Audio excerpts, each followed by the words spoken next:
Sister Gina, bago si kawan puti, si Happy, di ba? Meron pa si Sister Melinda.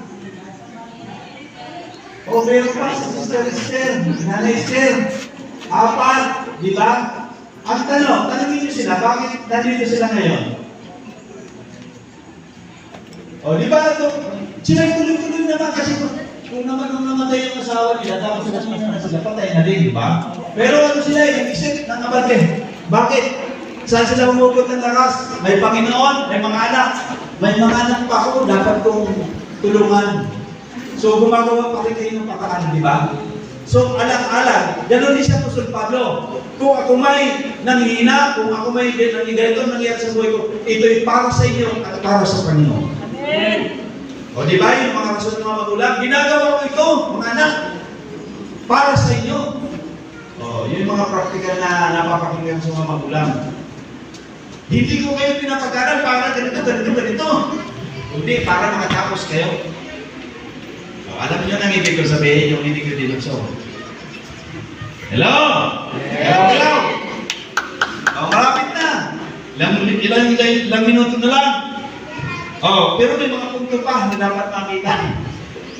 Points to remember about faith in motion. Sa Acts chapter 4, verse 32 hanggang 37. Hindi na natin babasahin yon. At kung mababasa nyo, mas maganda. No? Sa Bible ninyo o sa inyong mga cellphone na meron ng Biblia. Ang nakalagay po doon, obedience at saka action, yung pagsunod at saka gawa. No? At service and compassion, yung paglilingkod, no? Ang paglilingkod dapat meron